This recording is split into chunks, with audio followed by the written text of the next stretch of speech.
Boas-vindas a quem acompanha a nossa explicação de hoje. A gente vai fazer um mergulho profundo no material riquíssimo, o documento de avaliação para o planejamento do Grêmio Estudantil Paulista, o GRESP, com foco total no ciclo de 2026 da campanha Adote uma Escola. Com a ajuda da gestão de projetos e baseados no nosso resumo estruturado gerado via Notebook LM, a nossa grande missão aqui é entender como transformar de verdade as escolas públicas, dando voz, autonomia e protagonismo genuíno para os estudantes. Vamos lá? E, para começar, vamos dar uma olhada nesse mapa mental executivo. Ele vai ser a bússola de toda a nossa análise. A ideia aqui é transformar um documento denso numa estrutura supervisual, para a gente ter aquela compreensão espacial bem clara de todo o ecossistema dos grêmios em São Paulo. É por meio desse mapa que a gente vai navegar.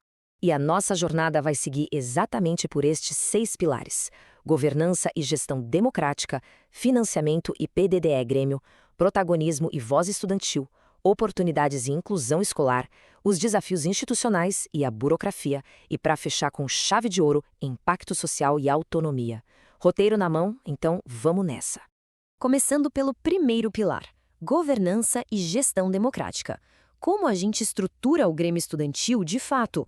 Para o ciclo de 2026, a base de tudo tem nome e sobrenome, o Estatuto Padrão da Resolução SEDUC número 45 de março de 2025.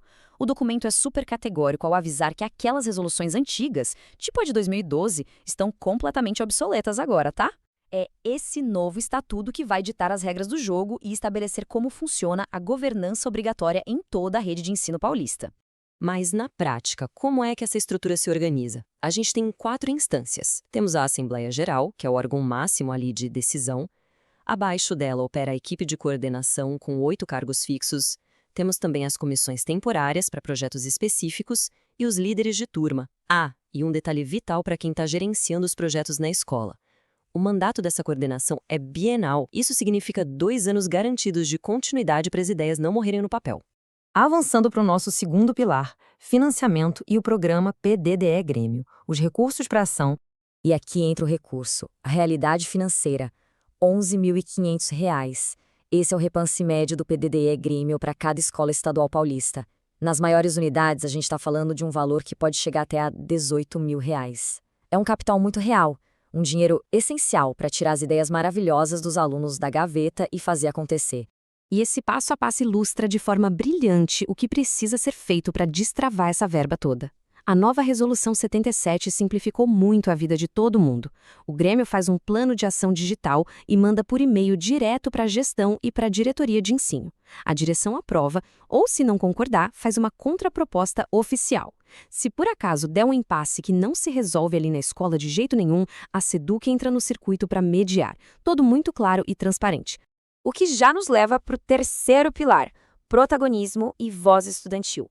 Colocar o aluno no centro das decisões. Gente, prestem atenção nesse número porque ele é alarmante. Apenas 14%. 14% das escolas públicas do Brasil hoje possuem um grêmio estudantil ativo, segundo o censo escolar. É muito pouco, né?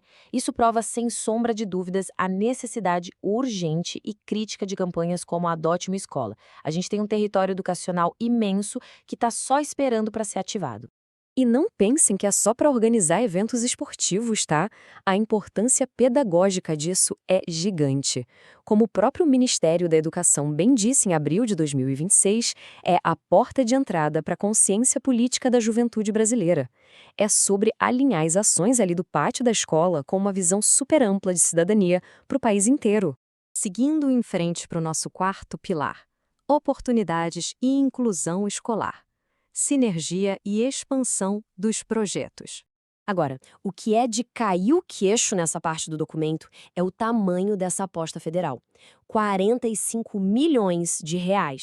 É esse o investimento do programa Participa Jovem em Educação, garantido entre 2026 e 2028. Ou seja, é uma oportunidade absurda de captação de recursos extras para os grêmios expandirem o raio de ação bem além dos muros da escola.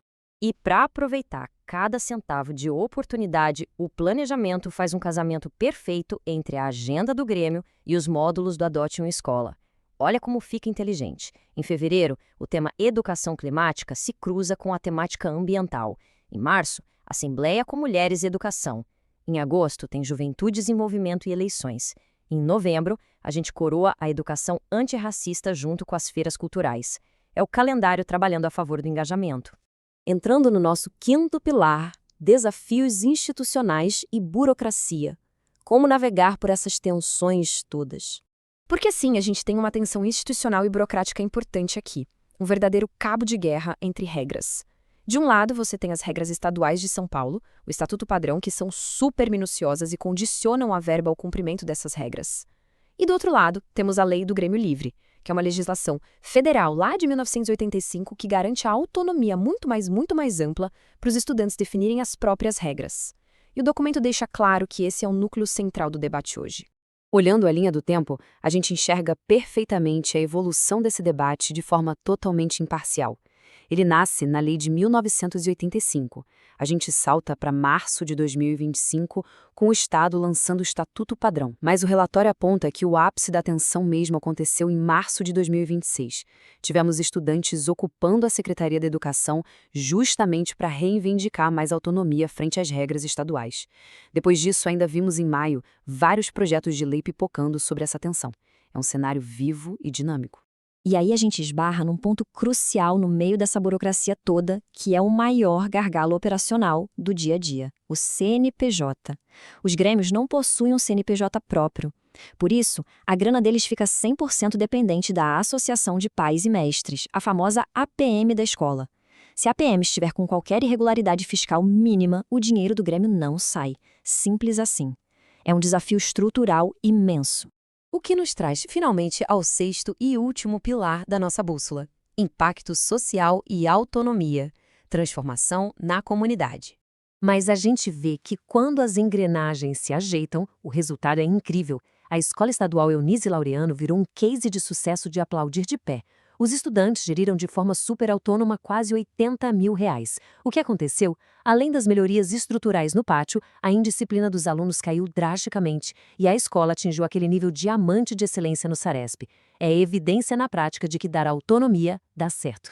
Então, para a gestão do programa brilhar nesse ciclo de 2026, as recomendações práticas do documento são o caminho das pedras. Primeiro, a gente precisa fazer o saneamento preventivo das contas das APMs para evitar o bloqueio dos recursos.